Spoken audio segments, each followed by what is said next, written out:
আলামিন আমরা যাকে সৃষ্টি না করলে আল্লাহ তাআলা এই পৃথিবী সৃষ্টি করতেন না, সেই রাসূল করিম সাল্লাল্লাহু আলাইহি ওয়াসাল্লামের চরিত্র হরণ নিয়ে মান্ডা মাদ্রাসার পাশে একজন ব্যক্তি যার নাম হলো নজরুল কাজী, সে রাসূল করিম সাল্লাল্লাহু আলাইহি ওয়াসাল্লামকে নিয়ে যে কটূক্তি করেছে, রাসূল সাল্লাল্লাহু আলাইহি ওয়াসাল্লামকে চরিত্রহীন বলেছেন এবং যায়েদ বিন হারেস রাদিয়াল্লাহু তাআলা পালেক পুত্র নিয়ে বাজে মন্তব্য করেছেন। আমরা আমাদের আজকে এই মিডিয়ার মাধ্যমে আমরা সরকারের কাছে আবেদন জানাবো, আমাদের নড়িয়া থানাধীন প্রশাসনকে আবেদন করব, তারা যেন আমাদের এই তাওহীদি জনতার মনের ভাবটা বুঝে তার দৃষ্টান্তমূলক শাস্তির ব্যবস্থা করে, অচিরেই তাকে যেন আইনের আওতায় আনে, এটাই আমার দাবি। এবং এলাকাবাসীর থেকে আমরা যতটুকু জেনেছি সে এই মান্ডা মাদ্রাসার একজন সেক্রেটারি পদে নিয়োজিত আছে।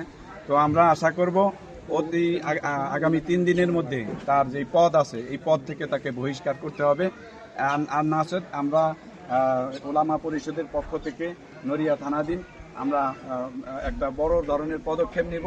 সেখানে যদি কোনো রকম বিশৃঙ্খলতা ঘটে এই দায়ভার প্রশাসনকে নিতে হবে, এই আশা করেই আমার সংক্ষিপ্ত বক্তব্য শেষ করছি। আল্লাহ হাফেজ, আসসালামু আলাইকুম। এই যে এখানে যে ঘটনা ঘটছে আপনারা প্রশাসনকে জানাইছে?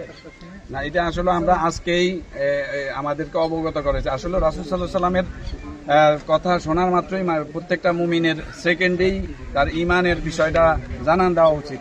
তো আমরা আসলে আজকের বিষয়টা এসেছিলাম তাকে অবগত করার জন্য এবং এলাকায় একটা প্রমাণস্বরূপ আমরা কিছু মানুষের কাছ থেকে জানার জন্য। আমরা দেখেছি, এলাকার মানুষ সাক্ষী দিয়েছে এই ব্যক্তি রাসূল করিম সাল্লাল্লাহু আলাইহি ওয়াসাল্লামকে নিয়ে পূর্বে থেকে গত 3 দিন আগেও যে মন্তব্য করেছে এইটা পুরাপুরি ইসলাম সাংঘর্ষিক এবং ইসলামের সাথে তার সে মোরতাদ হয়েছে, এটাই বাস্তব।